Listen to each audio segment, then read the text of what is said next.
అగ్రకులాల్లో ఉన్న పేదలను ప్రభుత్వాలు అడ్డుకోవాలని, వారి హక్కుల కోసం పోరాటం చేయాలనే అంశంపై సోమాజిగూడ ప్రెస్ క్లబ్లో అగ్రకులాల పేదలు సంఘాల జేఏసీ ఆధ్వర్యంలో రౌండ్ టేబుల్ సమావేశం నిర్వహించారు. ఈ సందర్భంగా వక్తలు మాట్లాడారు.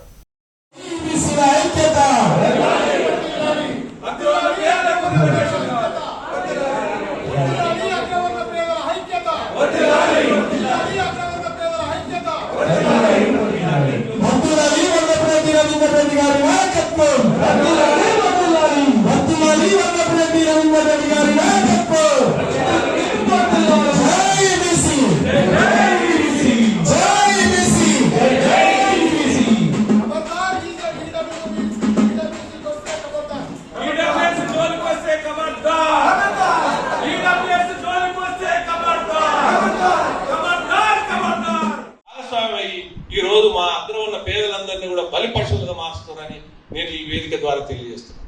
ఇప్పటికైనా మనం బుద్ధి తెచ్చుకొని మనం జ్ఞానోదమై ఇక నుంచి మనం సమాజమే మనకు ఒక దేవాలయం, అన్ని కులాలను కలిసి ఉండాలి. కానీ మనం ఏదో మనవాడు ఎమ్మెల్యే అయ్యిండు, మన రెడ్డి, మన చౌదరు, మనవాడు మంత్రి అయ్యిండు, మనవాడు ముఖ్యమంత్రి అయ్యిండు అని మనకు నీ కులం నా కులం మన అని ఒకటే అని భావిస్తే అంతకంటే బుద్ధిహీనం ఇంకొకటి లేదని నేను ఈ సందర్భంగా మనం చేస్తాను.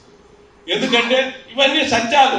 సోదరుడు చెప్పాడు ఎల్లంక మీకేముందని అడిగాడు. మరి ప్రభుత్వాలు మనమే ఉన్నాయి, ఎందుకు చేయలే ఈ రేవంత్ రెడ్డి? ప్రతి ఒక్కడు అంటాడు మీకేంది ఆయన రెడ్డోడు, నేను అగ్రకులం అనే ముసుగుతాడు, నాకు రెడ్డోడు. అరే నేను సృష్టించబడ్డ కులంలో పుట్టినా పిలువబడ్డ, మా తాతయ్య కులం వల్ల పుట్టింది తెలియదు, మా నాన్న కులం వల్ల పుట్టింది తెలియదు, నాకేం తెలుస్తుంది చెప్పు. నీకేందా రేవంత్ రెడ్డి ముఖ్యమంత్రి? రేవంత్ రెడ్డి ముఖ్యమంత్రి అయితే నేనేదో 30 ఏళ్ళు ఇట్లా కొట్టుకుంటా ఉద్యమాలు చేసుకుంటూ ఎదుర్కొంటా చెప్పు, నాకెందుకు అవకాశం రాదు? నేనేమంటున్నంటే అందుకనే ఏ కులంలో అయినా కానీ, ఎస్సీలు కానీ, ఎస్టీలు కానీ, బీసీలు కానీ, అదేవిధంగా అగ్రవర్ణ పేదలకు కానీ, ఆర్థికంగా వెనుకబడిన వర్గానికి మాత్రమే రిజర్వేషన్లు అందాలి. వాళ్ళకు మాత్రమే రేపు మీరు చేయండి. ఒక విధానం రూపొందించదలుచుకుంటే 50% అగ్రవర్ణ పేదలకు, అంటే అగ్రవర్ణ పేదలు అందరు కలుపుకొని, ఎస్సీలు, ఎస్టీలు, బీసీలు అందరు కలుపుకొని ఏ పేదోళ్ళు అవుతున్నారో ఆ పేదోళ్లకు సీట్లు ఇచ్చే విధంగా ఆ విధంగా తయారు చేయండి. మీరు అక్కడ చట్టం తయారు చేయండి. ఎవడన్నా 100 కోట్లు 3 ఉంటే మురుకసు వస్తుంది, డబ్బు వాసన వస్తుంది. సీటు ఇవ్వాలంటే మన దగ్గర 100 కోట్లు ఉన్నాయా 50 కోట్లు ఉన్నాయా అని అడుగుతుంది.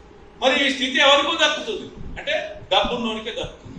ఈ పేదలకు హక్కుల కొరకు కొట్లాడటానికి మేధావులకు ఎవరికైనా అవకాశం జరుగుతుందా ఈ చట్టసభ?